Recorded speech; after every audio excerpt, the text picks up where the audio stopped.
Quero convidar você então para abrirmos as nossas Bíblias na carta de Paulo aos Gálatas, ainda no capítulo 1, para a nossa terceira mensagem em Gálatas. Gálatas, capítulo 1.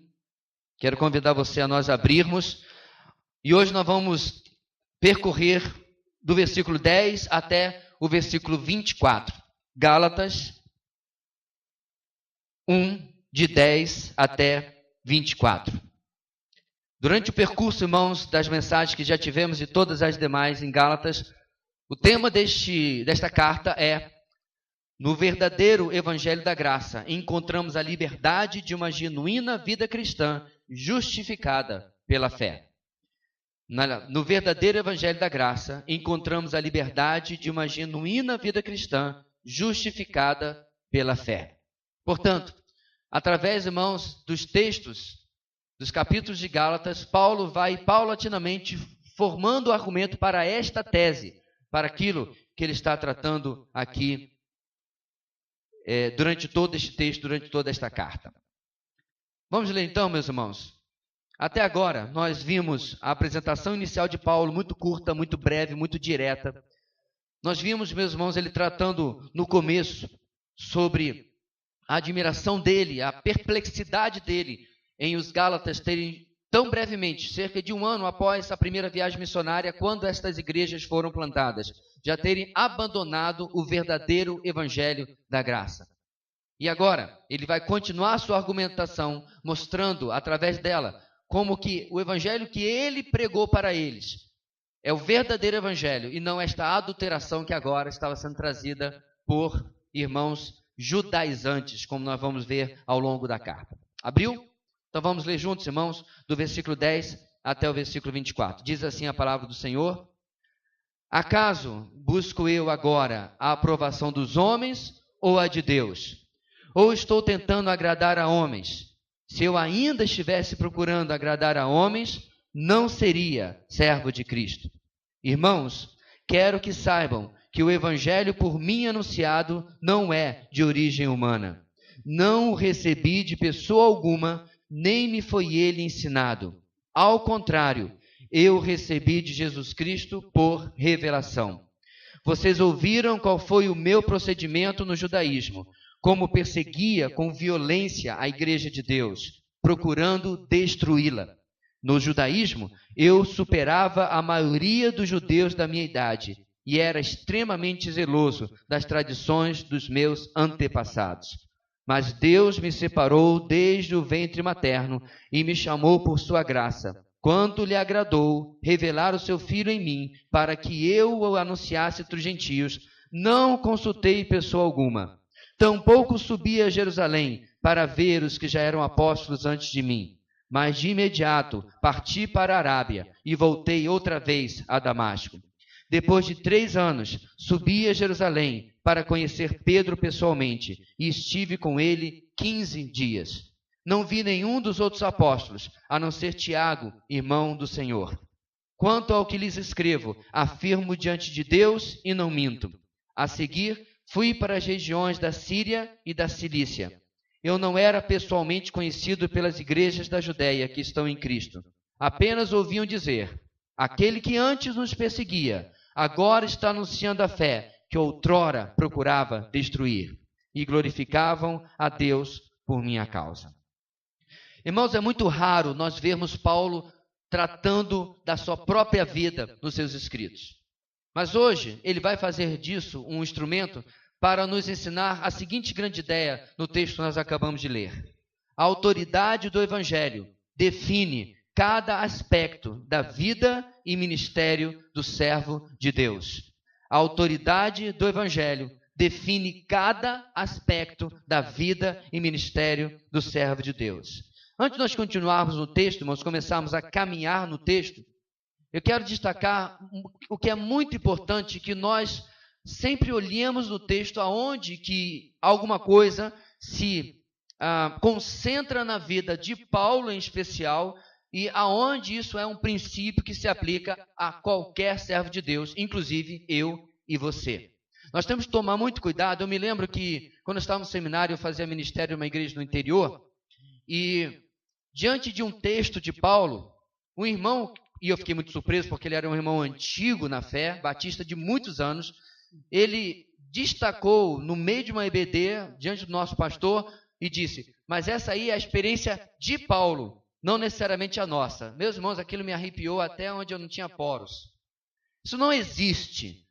Quando Paulo escreve, ele escreve de maneira autoritária, de maneira autoritativa, como palavra de Deus. É por isso que estas cartas foram preservadas de forma sobrenatural, diante de tanta perseguição, e é por isso que nós temos tantos manuscritos, especialmente do Novo Testamento, muito, muito mais do que qualquer obra da Antiguidade, porque foram protegidos por Deus para chegar até nós. Isso não significa que se nós encontrássemos, ou um arqueólogo encontrasse, por exemplo, uma lista de compras feita pelo apóstolo Paulo, um poema que ele havia feito, por exemplo, que isso também é inspirado autoritativo. Não era necessariamente, preste atenção, o autor que é inspirado, mas sim o texto, como inclusive nós vimos em uma EBD há cerca de um ano e pouco atrás. Eu quero destacar isso, irmãos, porque nós vamos tratar de um texto autobiográfico, mas ainda assim, há um argumento que nós vamos caminhar nele do que Paulo está nos dizendo. A sequência do argumento de Paulo, portanto, irmãos, o leva para aquela que podemos chamar de uma sessão autobiográfica. Da carta aos Gálatas, agora, Paulo vai narrar fatos sobre a sua vida, os quais têm o objetivo de apontar para a proeminência e a importância da pureza da mensagem do Evangelho e de onde vem a autoridade dessa mensagem e o efeito que tem na vida daquele que age conforme esses preceitos. Uma mensagem autoritativa, uma mensagem única, que não pode ser confundida, não pode ser mudada, não apenas transforma aquele que ouve, mas transforma aquele que a leva, aquele que proclama também. Essa sessão sobre si mesmo, na verdade, vai do texto que nós lemos até o capítulo 2. Mas nós vamos ver isso semana que vem, onde Paulo vai continuar destacando algo sobre a sua vida. É importante destacar também, irmãos, que Paulo não está compartilhando o seu testemunho para chamar atenção para ele mesmo, mas para usar como argumento naquilo que ele está defendendo para com os Gálatas. Isto é, que se alguém pudesse confiar na falsa mensagem dos falsos mestres, ele seria esta pessoa. Porque ele veio do mesmo meio que esses falsos mestres. Ele que havia vindo do judaísmo e antes era um defensor zeloso da fé judaica. Para Paulo, bem como deve ser para nós, a sua vida, a sua própria pessoa era secundária. Tudo é a respeito do Evangelho. Assim, meus irmãos, o texto vai começar e Paulo começa, portanto, a narrar a sua história daqui a pouquinho, para comprovar o ponto que ele está defendendo o Evangelho para os Gálatas. Na primeira sessão, meus irmãos, apenas no versículo 10, nós vamos aprender em primeiro lugar essa noite que o pregador do Evangelho agrada a Deus e não aos homens. O pregador do Evangelho agrada a Deus e não aos homens. Versículo 10 nós já lemos que ele faz uma pergunta retórica, ou seja, aquela pergunta que não tem no texto uma resposta, porque a resposta é óbvia. Acaso busco eu agora a aprovação dos homens ou a de Deus? Resposta óbvia, de Deus. Ou estou tentando agradar a homem? Resposta óbvia, não. E aí ele completa: se eu ainda estivesse procurando agradar a homens, não seria servo de Cristo. Conta-se, meus irmãos, que quando o compositor Verdi produziu sua primeira ópera, no comecinho da sua carreira em Florença, o compositor ficou sozinho nas sombras e manteve os olhos no rosto de apenas um homem na plateia, o grande Rossini. Não importava para Verdi se as pessoas na plateia estavam animando ou zombando, gostando ou não daquilo que haviam ouvido. Tudo o que ele queria era um sorriso de aprovação do mestre dos músicos do seu tempo. Ou seja, a aprovação da pessoa certa, da pessoa que era capacitada para aprovar a obra.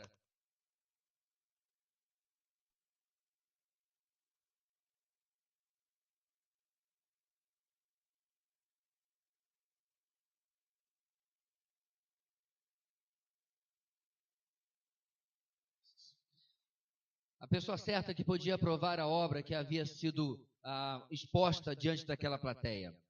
Existe, meus irmãos, uma expressão chamada o temor dos homens. E o temor dos homens é um dos maiores obstáculos a uma vida cristã autêntica. É o importar exagerado com a opinião dos outros. É o importar-se exagerado com a aprovação dos outros. O temor dos homens é algo que nos paralisa de fazermos o certo, quando esse certo pode desagradar aos outros, ou quando aquilo que é certo não tem a aprovação das outras pessoas. Paulo não sofria disso. Paulo não tinha temor dos homens, muito pelo contrário. Se ele tivesse interesse em agradar aos Gálatas, ou agradar aos falsos mestres que estavam corrompendo o evangelho, ele nada teria dito, nem teria escrito a carta que nós estamos expondo durante esses dias. Ele teria ficado calado diante da situação que eles estavam vivendo. Portanto, Paulo não tinha isso em mente. Mas o seu interesse era agradar unicamente ao mestre dos cristãos, ao autor da mensagem do evangelho, ao qual ele está defendendo. Por outro lado, se havia uma acusação de que ele havia se afastado da lei mosaica para agradar aos gentios aos quais ele pregava, ou seja, aos não-judeus, Paulo também se preocupa nisso e apresenta o nosso texto que Cristo é a fonte da autoridade do seu ensino no evangelho. Ele não se afastou de uma fonte humana, mas ele se aproximou da fonte divina, o próprio Senhor Jesus. Terminando esse curto versículo, irmãos, do nosso primeiro ponto, vale destacar a referência de Paulo no final do texto. Ele diz que se ele buscasse agradar aos homens, ele não seria mais o quê? Servo de Cristo. A palavra servo, meus irmãos, você já sabe, a gente já explicou em inúmeras outras mensagens, ela está um tanto quanto abrandada para nosso ouvido ocidental, para o nosso ouvido especialmente brasileiro, porque nós passamos durante mais de um século pela situação da escravidão no Brasil, muito mais do que um século. Ou seja, a palavra doulos, apesar que também poderia ser aquele servo de confiança, aquele mordomo que cuidava de toda a casa, também era o escravo que ficava nas galés, remando, suando, às vezes com a vida encurtada através de uma tarefa tão difícil. Não havia diferenciação. A palavra é a mesma. Então, o que ele está dizendo? Escravo de Cristo. É preciso, irmãos, sempre destacar que esse é o sentido original. Porque hoje em dia, meus irmãos, os chamados servos de Deus são idolatrados, são adorados, são bajulados no meio evangélico. Lamentavelmente, nos últimos dias tem circulado uma foto de um líder, o presidente de uma determinada denominação, cercada de bajuladores, de pessoas pegando nele, e querendo praticamente carregá-lo. Mas pior ainda é o título, a legenda da foto. Aqui está o reverendíssimo, o admiradíssimo, o santíssimo, o bajuladíssimo, não tem bajuladíssimo não, mas deveria ter. Uns 10, 12, 15 superlativos para tratar o camarada. E no final ainda lasca um servo de Cristo. Como pode uma coisa dessa? Portanto, se eu quero realmente, meus irmãos, ser fiel à mensagem do Evangelho, eu tenho que compreender quem é que manda nesse trem. Este era o problema dos Gálatas e dos falsos mestres. Eles haviam perdido de foco a quem eles deveriam agradar. E, portanto, estavam agradando a si mesmo com a sua mensagem corrompida e agradando agora aos ouvidos dos Gálatas. Quais são algumas aplicações, irmãos, que nós podemos tirar desse primeiro ponto? Falar o certo e defender a verdade é indispensável. Mas precisamos focar nas ideias, o nosso ataque, e não nas pessoas. Esse é um problema, irmãos, que às vezes as pessoas confundem hoje. Quando existe alguém que está distorcendo a mensagem do Evangelho, e nós denunciamos isso, as pessoas às vezes não compreendem que o nosso problema não é com X, com Y, com Z. Nosso problema é com o que X, Y, Z está fazendo. Há uma diferença. Eu pouco me importo o que fulano está fazendo na sua vida pessoal. Eu pouco me importo se ele é justo ou não é, lá dentro da sua casa, ou se ele trabalha lá no seu trabalho. Isso não é a minha questão quando nós estamos denunciando. Tanto que Paulo está tratando aqui, mencionando os falsos mestres, mas não tratando da vida pessoal dos falsos mestres, mas apenas do seu ensino. Você percebe a diferença? Você percebe que o ataque não é por causa daquelas pessoas, mas por causa daquilo que essas pessoas estão fazendo? Ou seja, nossa defesa do Evangelho, mesmo quando as pessoas são mencionadas, precisa ser relacionada às suas ações, às suas ideias, e não a questões pessoais, fora fora daquilo que está sendo tratado. Porque, meus irmãos, nós estamos em dois extremos. Ou a gente defende o Evangelho, ou nós temos aceitado aquilo que tem sido propagado, especialmente no nosso país, uma mensagem distorcida, aguada, em tudo quanto é lugar. E eu tenho absoluta certeza que você tem amigos na escola, amigos na faculdade, colegas de trabalho, que têm aqui ou acolá compartilhado coisas completamente fora da palavra de Deus, porque têm sido alimentados exatamente por essas fontes. Outra coisa, para agradar a Deus, precisamos de plena, completa e íntegra obediência. Para obedecer a Deus, precisamos conhecê-lo e a sua palavra. Eis aqui o detalhe, meus irmãos. Paulo conhecia Deus, conhecia Cristo e conhecia a mensagem que havia recebido. Você precisa conhecer, meus irmãos, cada vez mais da palavra de Deus, da mensagem do Evangelho. O que nós precisamos não é mais um novo método de como propagar aquilo que nós já sabemos. O que nós precisamos é conhecer a Deus de tal maneira que eu não tenha outra alternativa a não ser falar dele. É como aquele camarada que encontrou a garota dos seus sonhos. E toda e qualquer oportunidade ele está falando aquela grande paixão que descobriu. Ou como aquele pai, aquela mãe que chega no trabalho depois da licença maternidade, ou mesmo da licença paternidade, que é muito mais curta, e aí chega cheio das fotos, querendo falar do rebento que chegou na sua casa, da alegria de ter recebido o seu filho. Da mesma maneira, meus irmãos, ou de uma maneira, na verdade, muito superior, quanto mais cheios da mensagem do Senhor, nós vamos estar falando do Evangelho para buscar agradar a Deus e não aos homens. Uma terceira lição, irmãos, que eu quero tirar aqui. A mensagem do Evangelho vai chatear as pessoas. De uma maneira ou de outra, ela é ofensiva. Quando estava à beira do poço, Jesus se vira para aquela mulher, lembra bem? E em vez de dizer, olha, eu tenho um plano maravilhoso para a sua vida. Em vez de dizer, olha, eu te amo. Em vez de dizer, olha, me aceita, abre o seu coração. Não são essas coisas que você ouve no evangelismo de hoje? Deus tem um plano maravilhoso para a sua vida. Abre o seu coração para Jesus. Jesus te ama. Não são essas coisas que a gente ouve falar? O que Jesus faz na beira do poço, em João capítulo 4? Ele vira para a mulher e diz, mulher, vai chamar o teu marido. E ela diz, eu não tenho marido. É Jesus completa, porque ele é profeta, sabia. Ele é Deus, sabia. Você falou bem. Você já teve vários maridos, mas esse agora é um caso, você é uma adúltera. Pastor, não tem a palavra adúltera no texto, mas irmão, para bom entendedor, pingo é pecado. Ficou claro que Jesus estava expondo a situação daquela mulher. De como ela estava agora, sabe lá, depois de quantos já relacionamentos, vivendo com o marido de outra mulher.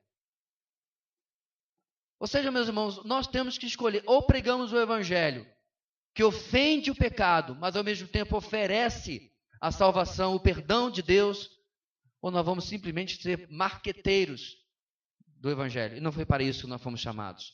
Não foi, de maneira nenhuma, para agradar aos homens. Eu quero fazer a ressalva, é claro que ninguém está falando aqui de algum discurso de ódio, algum discurso irado, algum discurso de cara feia, uma carranca que você vai pregar e pedindo fogo e enxofre em cima das pessoas. Falar a verdade, meus irmãos, é possível, mesmo que seja com um sorriso no rosto. Mas você não pode negociar a verdade quando você está pregando o Evangelho. E agora sim, meus irmãos, nós vamos começar a entrar mais ainda no argumento de Paulo, a partir do versículo 11, no versículo 12, que é a nossa segunda lição dessa noite. A autoridade do Evangelho reside apenas na origem divina da sua mensagem. A autoridade do Evangelho reside unicamente, apenas, na origem divina da sua mensagem. Por que isso aqui é importante, meus irmãos? A igreja, não importa qual seja a denominação, não é a origem do Evangelho. Não tem o Evangelho da Igreja Batista, o Evangelho da Igreja Presbiteriana, o Evangelho da Assembleia de Deus, o Evangelho da Anglicana, da Metodista. Não existe o Evangelho personalizado, quer seja por igreja, por denominação, e muito menos por pregador. O evangelho é o mesmo. Ele é inalterado, é sobre isso que Paulo está tratando. E ele vai demonstrar que o evangelho que ele está pregando e que pregou para os Gálatas há cerca de 1 ano atrás, era um evangelho que ele havia recebido do Senhor, diferente daquele falso evangelho que estava sendo trazido para eles. No versículo 11 começamos e o texto vai nos mostrar que algo só pode ser realmente levado a sério se este algo tiver autoridade. Por exemplo, se você vai à festa da fantasia e você coloca uma roupa de policial, provavelmente nessa roupa de policial vai estar de maneira clara que aquilo é apenas uma fantasia. Até porque se vestir igual a um policial, se eu não me engano, é crime. Então você vai estar provavelmente com um emblema que o pessoal está vendo, isso é de plástico esse negócio aí, isso não é de verdade não. Você vai estar com talvez uma arma, tudo caracterizado que não é de verdade. Não há o que ali? Autoridade. Se de repente alguém chegar assim, olha, estão roubando um carro ali na festa fantasia, ninguém vai virar para você e dizer, ei, você vestido de policial, vai lá. Porque não faz sentido, é só uma fantasia. Da mesma maneira, se você estiver nessa festa vestido, estou vendo ali o Anderson com a camisa, né? Com a roupa de Superman, já pensou? Está lá na festa, ou alguém de Batman. Por mais real que fosse, é só uma fantasia. Falta a autoridade, falta a autenticidade. A autoridade, irmãos, é o que traz confiança, segurança, integridade. É quando este algo do evangelho faz sentido. E aí é que mais importa. O evangelho sem autoridade traz insegurança para quem prega e para quem ouve. Se eu virasse para você e dissesse o seguinte, preste atenção. Olha, eis aqui a mensagem que eu tenho de Deus para você, presta atenção. Ela é muito bonita, aquece o coração e lhe trará grandes realizações. Apenas tem um probleminha. Eu não posso lhe afirmar, não posso lhe confirmar com 100% de certeza que ela seja realmente verdade e nem que ela pode realizar o que promete. Você acreditaria nesse tipo de pregador? É mais ou menos como alguém chegar para você e dizer assim, olha, eu quero lhe vender esse seguro de vida aqui. E aí, ele é bom, ele é confiável? 9 em cada 10 segurados não têm conseguido receber o seu dinheiro, mas ainda assim eu quero vendê-lo para você. Qualquer pessoa esperta, sábia, não faria de maneira nenhuma esse seguro de vida.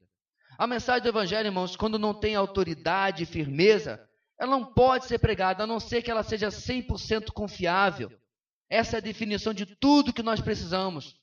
Porque tudo que é baseado no homem, a definição não é 100% confiável. Portanto, precisamos de uma diretriz diferente. Porque se está baseado no homem, quer seja o amor, quer seja a paz, quer seja a proteção, tudo pode e provavelmente irá falhar.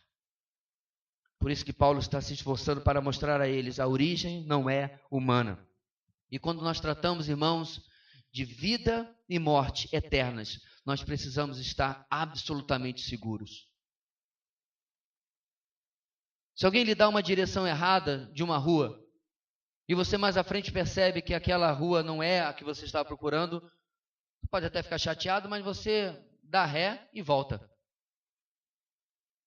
Mas você já pensou, meus irmãos, os milhões e milhões de pessoas que estão colocando a sua confiança em um falso evangelho que não tem autoridade?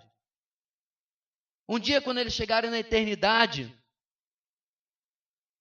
eles vão estar diante do juiz de todos os homens e mulheres e ele vai dizer, eu ouvi uma mensagem, mas eu percebi que ela não conseguiu entregar, não conseguiu concluir, não conseguiu cumprir aquilo que havia prometido, porque era um falso evangelho. Nós estamos falando de vida e morte eternas e não se pode brincar com isso.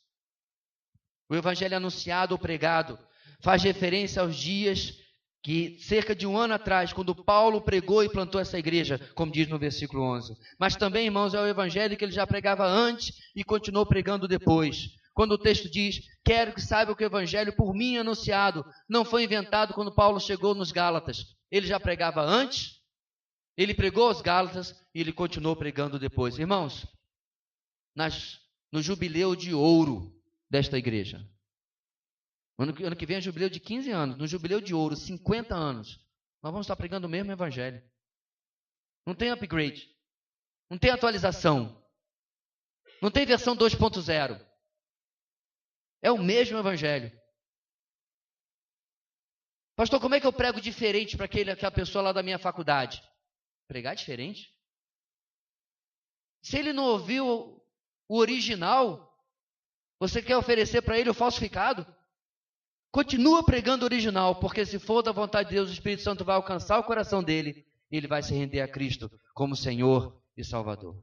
Às vezes, irmão, nós nos preocupamos tanto com os argumentos para convencer o ateu, para convencer o espírita, para convencer o católico, e a gente estuda as religiões e o pensamento filosófico.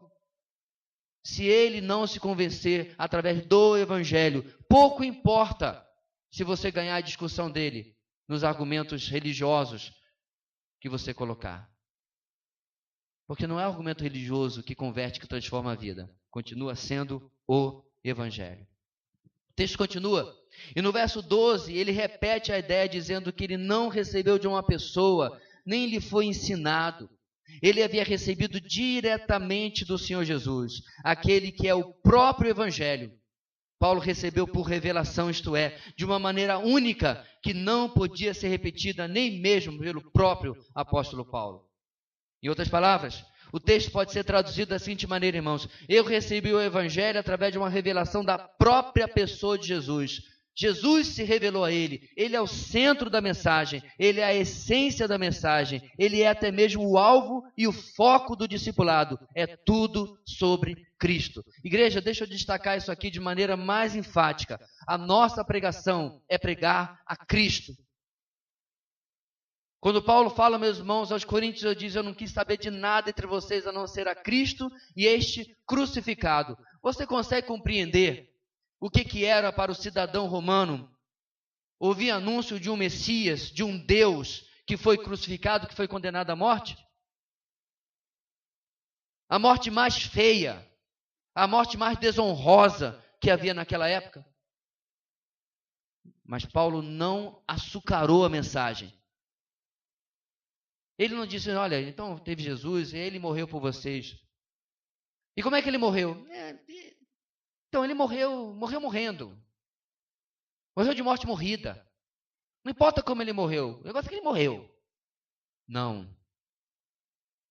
Crucificado. O ministério do apóstolo Paulo, meus irmãos, nos mostra como que a nossa mensagem precisa estar apegada ao evangelho. Apegado aos detalhes que ele contém, porque essa é a matéria-prima que o Espírito Santo vai usar para transformar as vidas. Essa é a alavanca que o Espírito Santo vai usar para remover a pedra do coração das pessoas. Não nosso método, não nossa lábia, não nossa argumentação.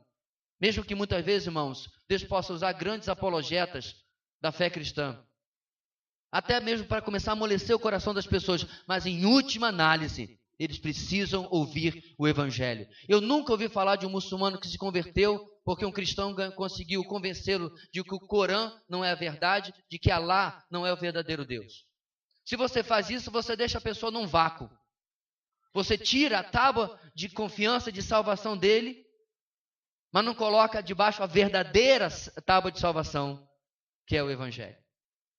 Você deixa a pessoa sem ter para onde recorrer. Portanto, Paulo está dizendo que essa revelação que ele recebeu de Jesus foi completa, que é o próprio Cristo. É claro, meus irmãos, que todos nós estamos exatamente nesta situação que Paulo diz que ele não está. Todos nós recebemos o evangelho ao ser pregado por outra pessoa e por ela fomos ensinados. Nisso somos diferentes da experiência de Paulo.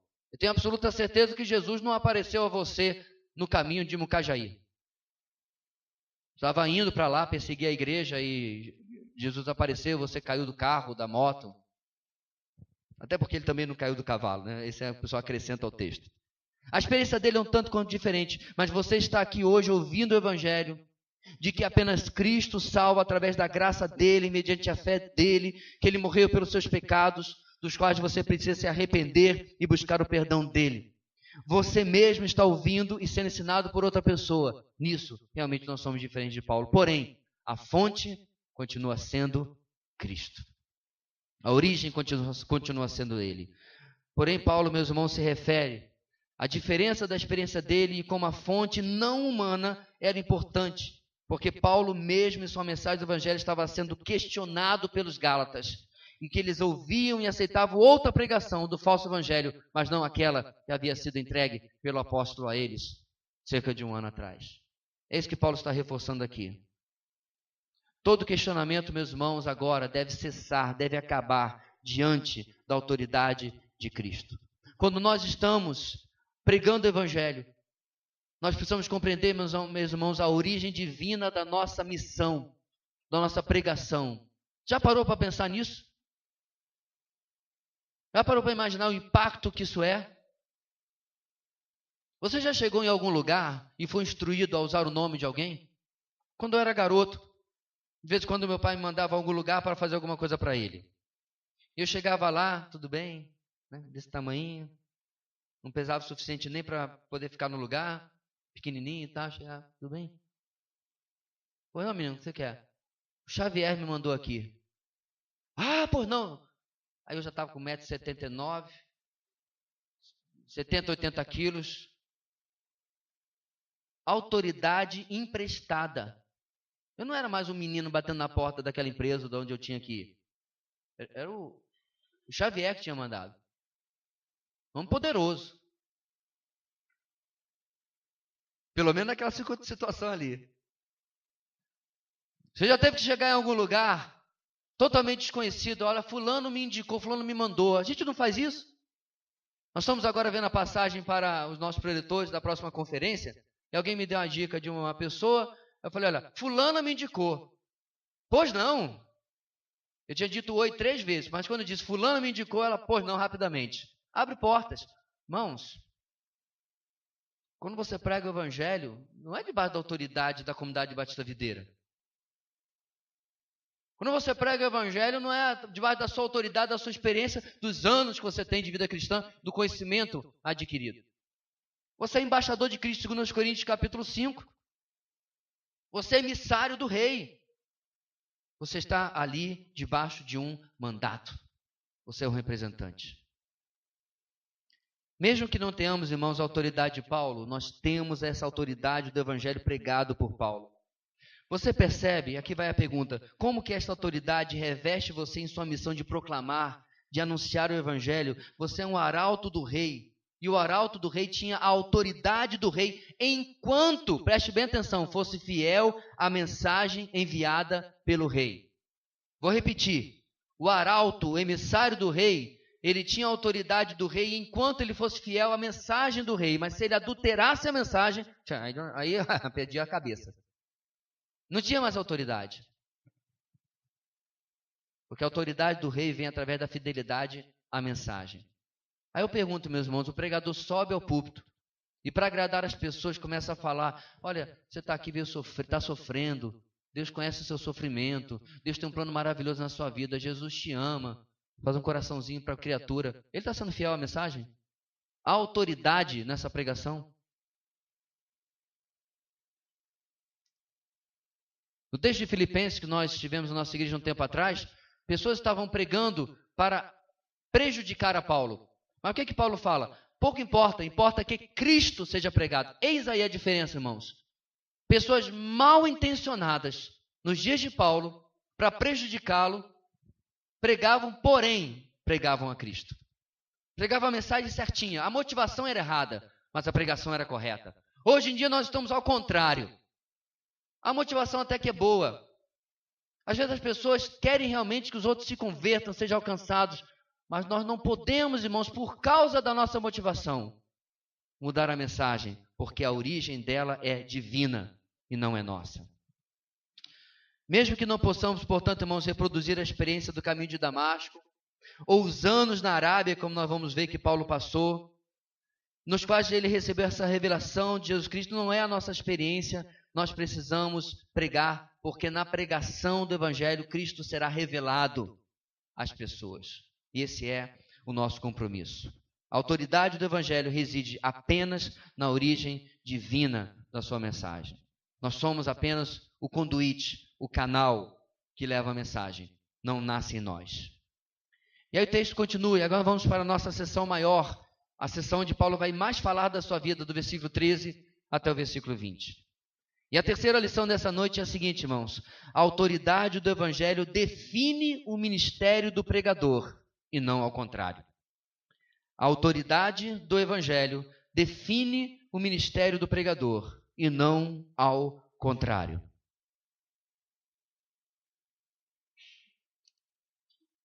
Nós não temos a exata ideia de quando Paulo se converteu. Historiadores e comentaristas pensam principalmente que foi após os 40 anos de idade, porque ele já era um fariseu. Obrigado, irmão. E, portanto, meus irmãos, até a sua conversão, Paulo tinha sonhos, tinha projetos.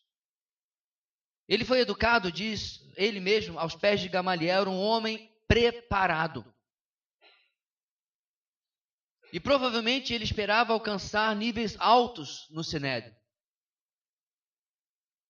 Provavelmente ele nunca seria sumo sacerdote, porque não era levita. Mas ainda assim ele tinha grandes sonhos, talvez se tornar um grande rabi, um grande ensinador da lei mosaica. A grande questão é que Jesus tinha outros planos para Paulo. E nesses planos, meus irmãos, o evangelho que Paulo recebe de Cristo começa a definir toda a sua vida e mudar os planos e propósitos que ele tinha. Por que isso é importante? Eu tenho absoluta certeza que antes e depois da sua conversão, você fez planos para a sua vida. Você pensou em como você ia fazer isso ou aquilo. Você fez aqueles planos que o pessoal fala, onde você estará daqui a 5 anos? Ou, depois de se formar na faculdade, aonde você se vê? Ou o que você se vê fazendo? Paulo também. E esses planos são alterados, irmãos, quando Jesus aparece para ele no caminho de Damasco. O evangelho, irmãos, redefine o nosso passado. O evangelho não é influenciado, nem mesmo depende de uma boa religiosidade ou nem da mente mais ateia que possa existir. Paulo diz no versículo 13, vocês ouviram qual foi o meu procedimento no judaísmo, como eu perseguia com violência a igreja de Deus. Versículo 14, ele diz, no judaísmo, eu era o mais zeloso, eu superava todo mundo da minha mesma idade. Em outras palavras, eu era o mais avançado, o mais proeminente, o que demais se podia esperar. Se alguém dissesse, esse vai longe, alguém estava falando sobre Paulo.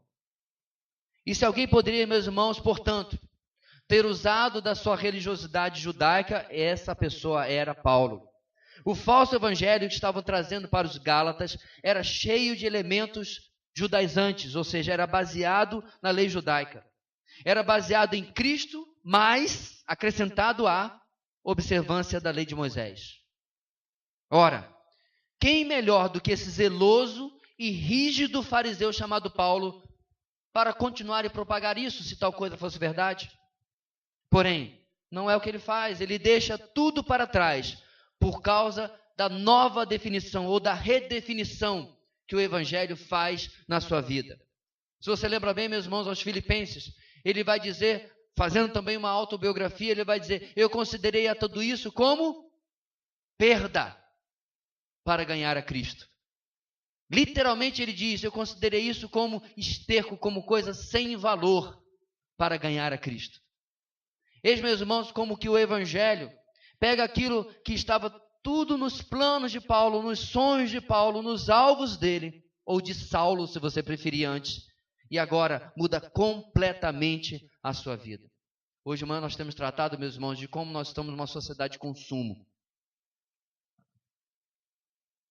E de repente nós ficamos contentes quando nossos filhos dizem, papai e mamãe, eu vou fazer a faculdade tal, e essa faculdade dá dinheiro, essa profissão dá dinheiro. Ou então meu sonho é passar no concurso tal, que tem um salário muito alto. Só que nós paramos, irmãos, para questionar os nossos filhos, e às vezes até a nós mesmos. Tá, meu filho, mas é isso que Deus quer de você?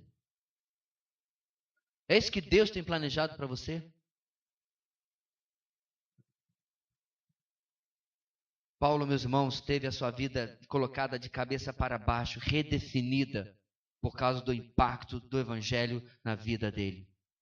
Mais importante ainda no exemplo de Paulo é como aquilo que ele destaca no verso 13, o fato de que ele havia perseguido a igreja com violência, não também o define mais agora como apóstolo, pois ele foi redefinido pelo evangelho. Deixa eu fazer um destaque aqui, irmãos, que nem estava no meu plano.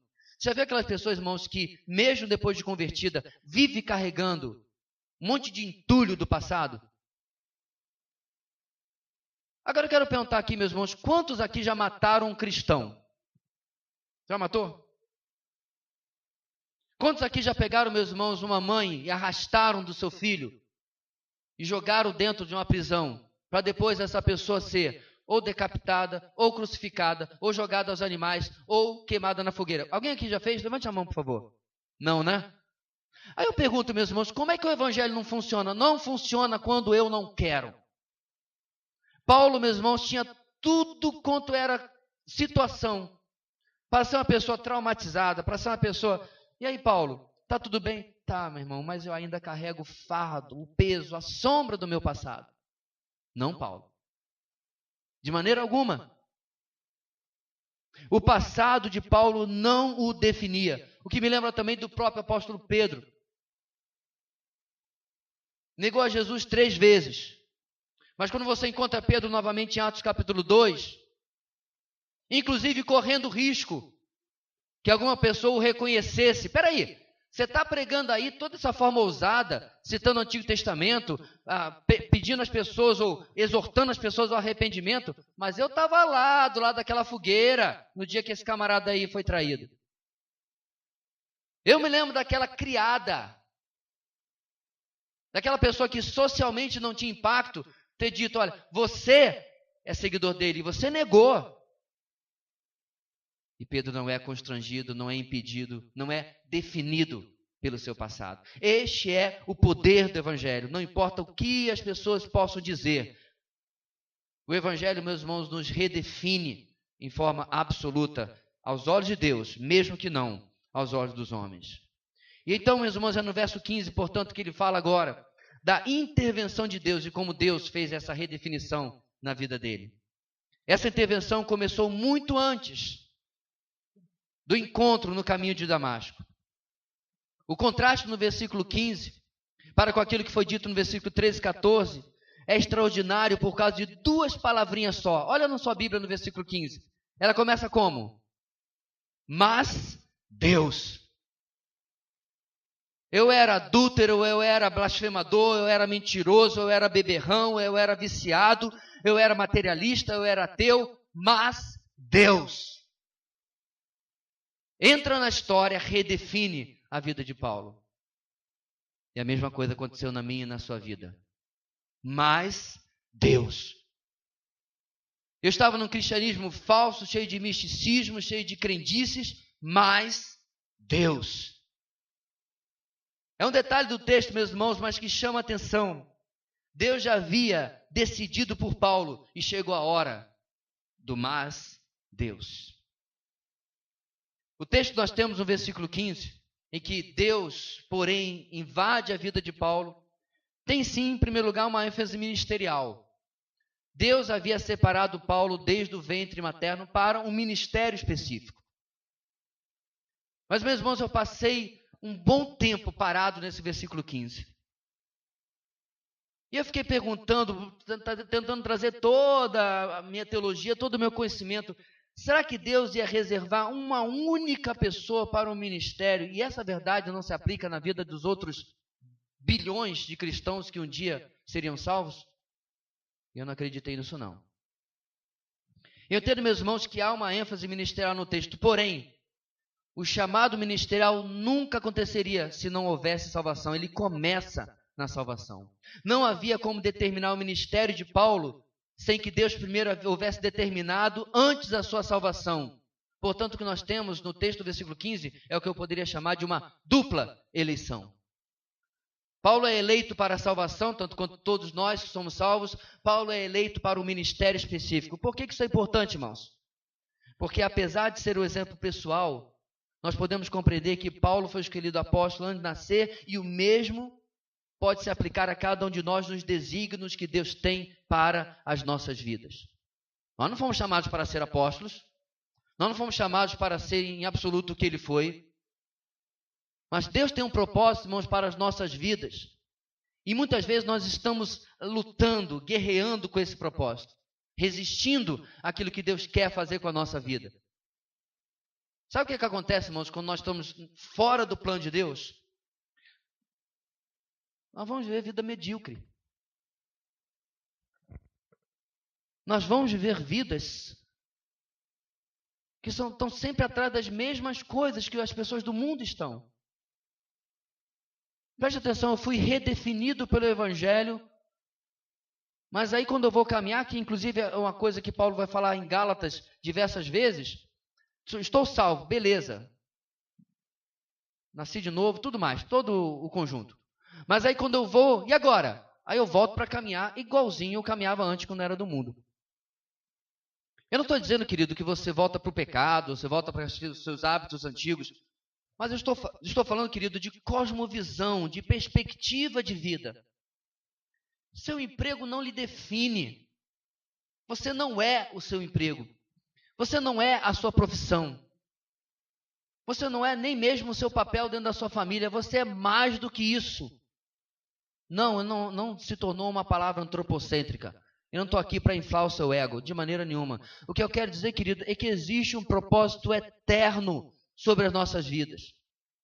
Mas esse propósito não é porque você é lá, todas essas coisas, mas porque existe a glória de Deus, que é o objetivo das nossas vidas. É o versículo 24, pode olhar lá, as pessoas glorificavam por causa de Paulo, porque ele estava vivendo aquilo que Deus havia determinado na sua vida. Queridos, eu percebo que muitas vezes Deus quer agir, Deus quer mover em nossas vidas, mas nós continuamos com vidas cristãs tacanhas, pequenas, medíocres, sempre sem entender qual é o objetivo que Ele tem para nós. Geralmente, porque não ousamos. Você está ouvindo uma mensagem, mais uma mensagem na igreja, ok? O que você vai fazer com esta mensagem esta semana? E aquele seu alvo evangelístico, é essa semana que ele vai ouvir o evangelho por você? Essa semana que você vai sair da caixinha, vai sair do casulo e vai fazer aquilo que a palavra de Deus está dizendo para você fazer? Perceba, queridos, que quando nós somos trazidos para ouvir a palavra de Deus, quer que ela seja maravilhosamente pregada ou de forma mediana como hoje, não importa, ela é a palavra de Deus. Eu não venho aqui para ser entretido. Senão eu tenho um número de sapateado que eu venho treinando em casa, eu posso apresentar. Nós viemos, irmãos, para que Deus, como a gente vai no médico. O médico perguntou, o que você veio fazer aqui? Estava com saudade do Senhor. Aí vim conversar. A fila desgraçada lá fora, todo mundo querendo entrar. Tem pouco que eu não lhe vejo, vim aqui para o senhor dizer que é virose de novo. Não é, né? A gente vai porque alguma coisa está errada. A gente vai para que ele possa fazer testes, exames, e diga, olha, é grave. Não, ou não. A gente precisa ter esse desejo, amados, de diante da palavra de Deus. Você está aí com o seu boletim na mão, que beleza. Tem gente que já não usa nem mais o boletim, já usa caderno, viu? Caderno universitário, 24 matérias, né? Porque não está cabendo as anotações. Maravilha. Mas nas suas anotações você está dizendo assim, eu tenho que criar vergonha na cara e fazer isso, isso, isso, isso, isso, isso. Aí há santificação, aí há avivamento, aí há transformação na nossa vida. Aí há viver o propósito que Deus tem para nós. Agora, aquilo que Paulo está falando, irmãos, até agora era apenas na primeira parte do versículo 15. Na segunda parte, ele pega uma frase que continua no versículo 16. Quando lhe agradou revelar o seu Filho em mim. Nessa frase da segunda metade do verso 15 e a continuação do verso 16, Paulo deixa claro como que a autoridade do Evangelho havia definido a sua vida e não a autoridade nem mesmo dos que já eram apóstolos antes dele. Warren Wiersbe, um comentarista, resume assim no seu comentário. Deus o fez pela graça, através de Cristo, pelo bem de outros. O quê? Deus operou a transformação pela graça na vida de Paulo, através de Cristo, pelo bem dos outros. Amados, assim é conosco. A soberana graça de Deus nos escolhe, nos chama para sermos dele através de Cristo, mas não é para nós mesmos. Os gentios, preste atenção, era o alvo de Deus através da vida de Paulo. Um tempão atrás, quando os índios Yanomamis estavam ainda sem testemunho do Evangelho, Deus começou a mover, e os Waiwais e todas as etnias aqui de Roraima, começou a trazer o reverendo Thompson para trazer a missão evangélica da Amazônia aqui. Não foi ele o fundador, Elias?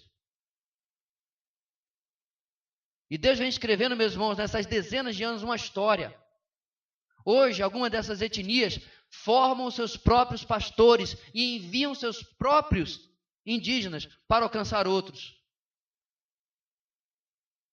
Há 20 e tantos anos atrás, estava eu e Elias lá no quarto do seminário. Não tínhamos ideia de onde nós estaríamos 20 anos depois. Mas Deus tinha. Deus tinha. Como é maravilhoso, irmãos, nós estamos debaixo de um Senhor que tem tudo sob o seu controle. Ele está agindo, Ele está movendo, Ele está colocando as peças no lugar certo.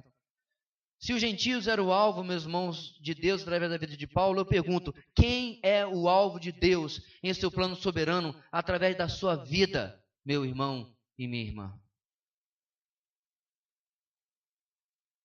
O texto continua, portanto, e nessa sequência Paulo relata como demorou 3 anos até ir a Jerusalém e encontrar apenas Pedro por apenas 15 dias e Tiago, meu irmão do Senhor Jesus.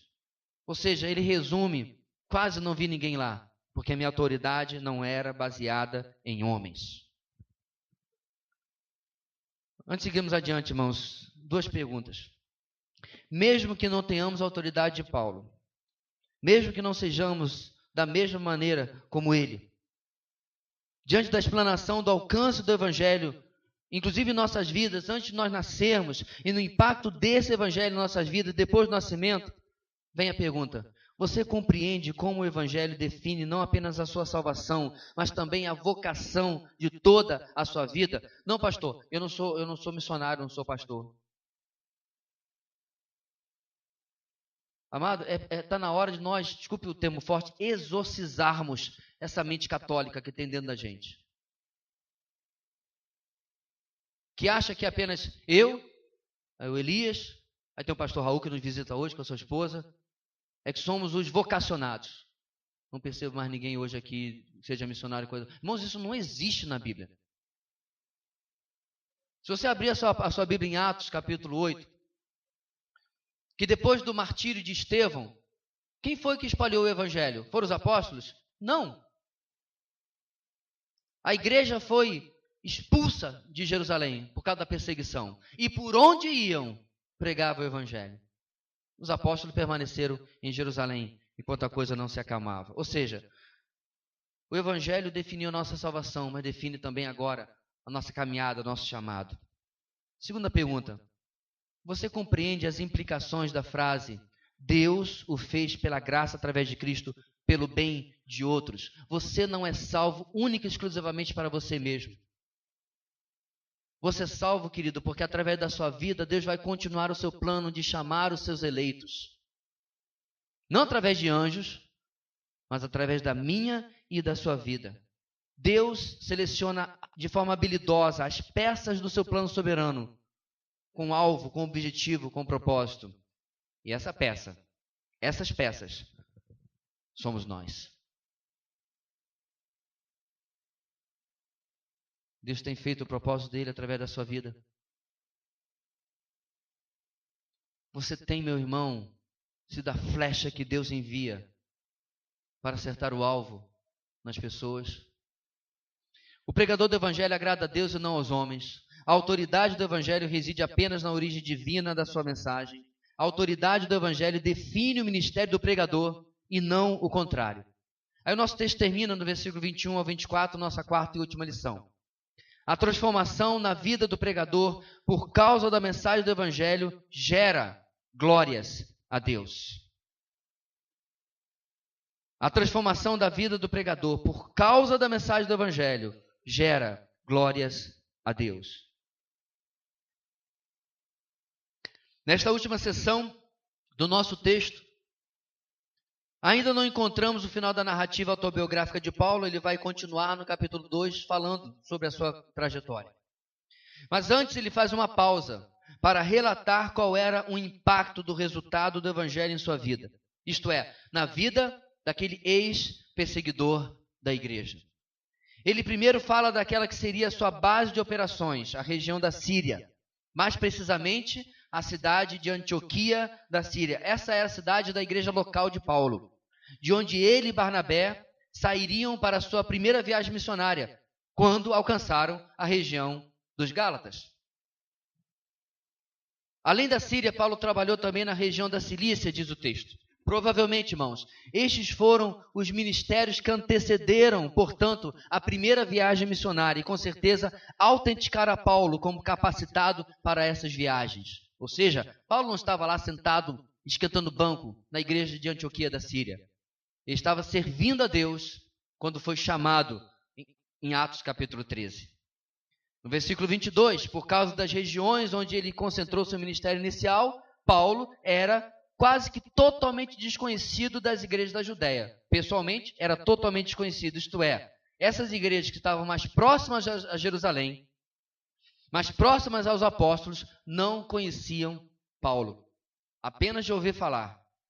E ele diz no versículo 23 e 24, porém, mesmo com a distância e mesmo que o trabalho de Paulo, o perseguidor, já estivesse sendo esquecido pelas igrejas da Judéia como perseguidor, algo novo havia chegado ao conhecimento daquelas igrejas. O que é? Ele diz, aquele que antes nos perseguia, agora está anunciando a fé que outrora procurava destruir.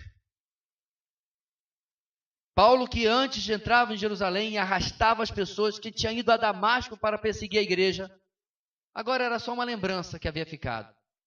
Depois da conversão dele, a coisa tranquiliza. Ainda não havia, meus irmãos, essa altura do texto, essa altura da história, a perseguição pelos romanos. A perseguição acontecia praticamente apenas nas mãos dos próprios judeus.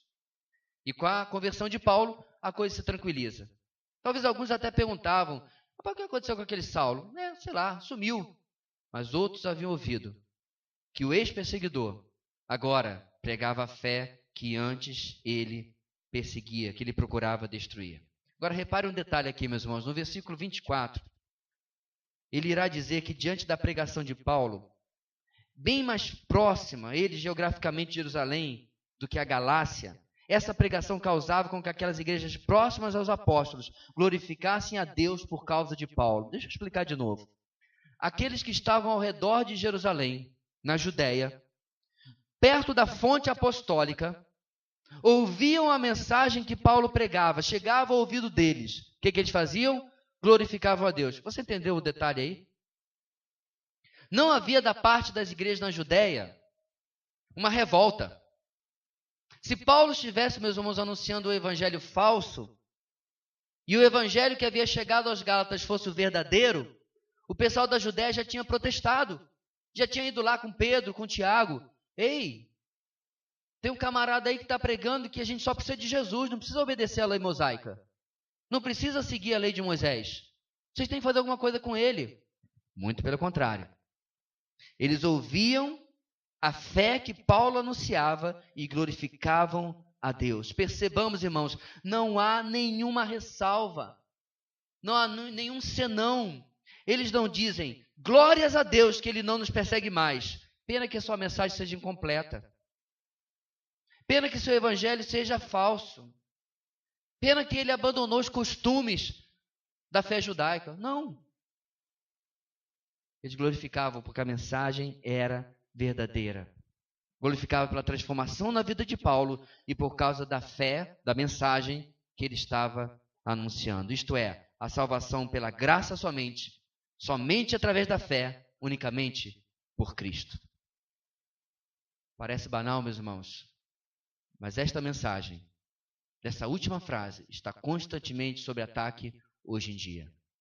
Gente sincera, gente que congrega em igreja evangélica cristã, que fala da graça o tempo todo, mas vive pelo mérito.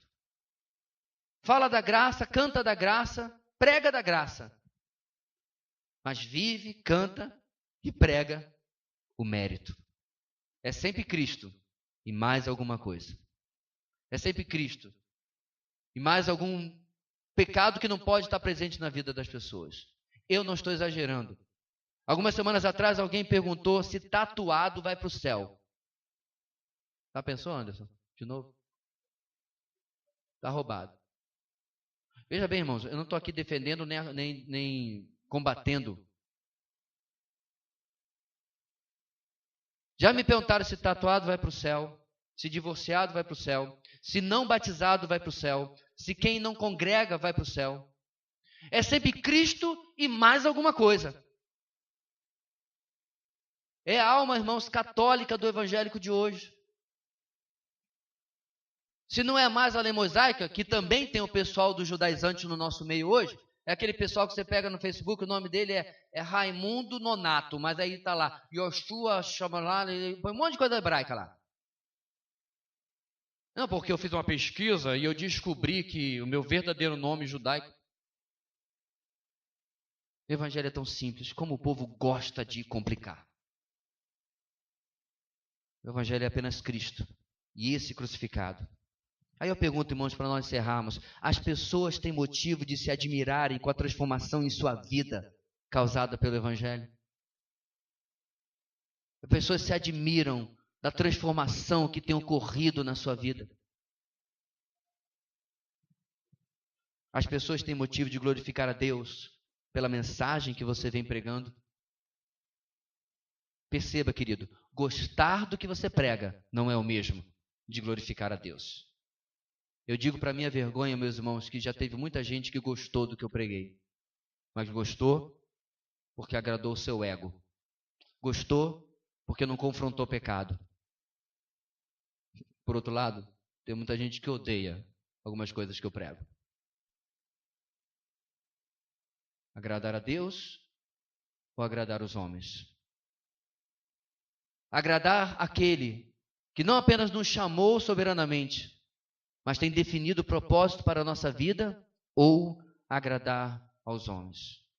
A autoridade do Evangelho define cada aspecto da vida e ministério do servo de Deus. Era a realidade para Paulo, é a mesma realidade para cada um de nós. Amados, isto aqui, não falando referido à igreja ou qualquer coisa, mas isto aqui, estarmos ao redor do Evangelho, é o centro da nossa vida. É por isso que agora há pouco, antes da mensagem, eu me referia, não perca, não se ausente, não falte ao ensino, à pregação, à reunião, à oração, o que quer que seja. Invista na sua vida espiritual. Você vai estar, meu irmão, velhinho, caquético, e você ainda não alcançou tudo que você pode alcançar na sua vida espiritual. Não há limites. Por isso que diante da palavra de Deus, nosso papel está aí no seu boletim, no seu caderno universitário, 24 matérias, dizendo, diante da palavra de Deus, hoje, em 19 de novembro, eu preciso fazer isso, isso, isso, isso e isso. Talvez alguma dessas coisas você não pode nem compartilhar, são íntimas, são pessoais, é verdade. Não tem como você falar, inclusive, no seu grupo de vida, mas você pode falar diante do seu Deus. Porque é diante dele, meu amado, que nós precisamos firmar um compromisso e as nossas resoluções para que o Evangelho tenha esse mesmo impacto em cada um de nós. Oremos. Deus querido, muito obrigado porque podemos olhar para a vida de Paulo e saber que ele não está aqui de maneira nenhuma trazendo luz, foco, glória para si mesmo, mas usando a sua vida como uma ilustração do poder do Evangelho de transformar totalmente e definir a nossa vida para que seja para a honra e glória do nosso Deus.